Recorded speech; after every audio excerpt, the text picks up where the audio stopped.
Okay, let's talk about calcium. We hear about it all the time, right? Calcium, the absolute hero for our bones and teeth. From the time we're kids, we're told, get more calcium.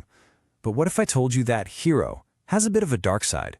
What if the very thing that's supposed to make you strong could actually, in some cases, do the opposite? So, can you have too much? The answer is a huge, surprising yes. Getting too much of this good thing can actually spin you into some pretty serious health issues, and a lot of them are really easy to miss. Honestly, you might not even see it coming. And that's what we call the calcium paradox. It's this idea that a nutrient that is so vital for us can, under the wrong circumstances, pretty much turn against you. So how does this happen? How does the foundation of a healthy skeleton become a potential health risk? Let's dive in and break it down. Now, first things first, let's be super clear. Your body absolutely needs calcium. And it's not just for your skeleton either. It's fundamental for your muscles to work, for your nerves to fire off signals all over your body, even for your blood to clot when you get a cut. The stuff is a true multitasker.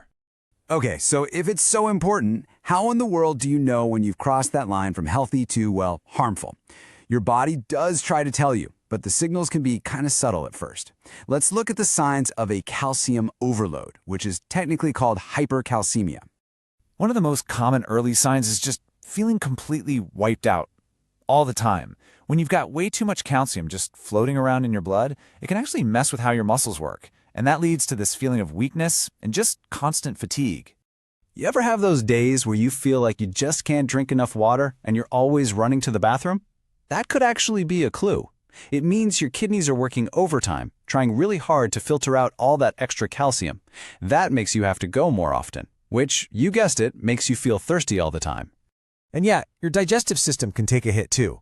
High calcium levels can kind of slow the whole operation down, leading to really uncomfortable problems like constipation and just general stomach pain as your body struggles to deal with it all.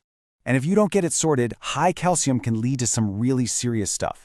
We're talking painful kidney stones, cardiovascular problems, but here's the craziest part, the real paradox. It can also cause osteoporosis. Yeah, the very condition we take calcium to prevent. How wild is that?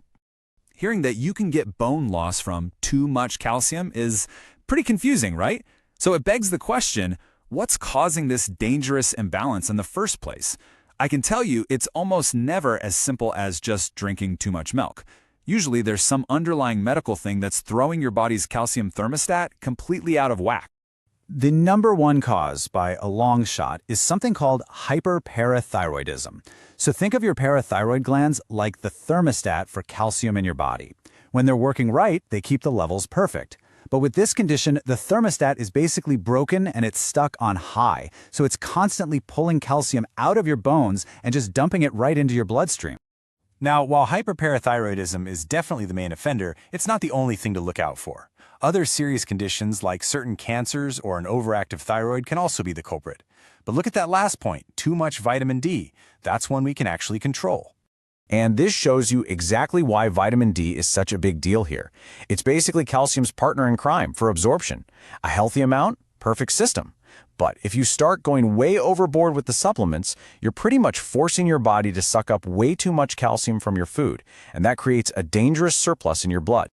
Okay, so we've talked about the problem, the symptoms, and what causes it. The really good news here is that once it's spotted, there is a clear path to getting that crucial balance back in your body. The process is really logical. It all starts with simple blood and urine tests to confirm, yep, the calcium levels are too high. From there, doctors work on managing the immediate issue, usually with fluids and medication. And then comes the most important step of all, treating whatever the root cause is, whether that's a parathyroid problem or just dialing back on your supplements. Which brings us to the really practical part. What can you actually do to make sure you're getting the right amount of calcium to stay healthy without tipping the scales into the danger zone? First off, it really helps to know your numbers. Your calcium needs change a lot during your life. A teenager, for example, needs a whopping 1,300 milligrams a day for their growing skeleton. A little toddler, they need less than a quarter of that. So it is definitely not a one-size-fits-all kind of thing. And you know, the best way to hit your daily goal is usually through a balanced diet. We're not just talking about milk and cheese. Leafy greens like kale, nuts, and even fish like sardines are totally packed with calcium. Getting it from whole foods is almost always a safer and better bet than just relying on pills. So if you take just one thing away from all this, let it be this right here. The goal was never just more calcium. It's about balance. It's all about getting the precise amount your body needs for whatever stage of life you're in. No more and no less. So, after everything we've covered, from those sneaky symptoms to the importance of getting calcium from food instead of just pills, it leaves one big question.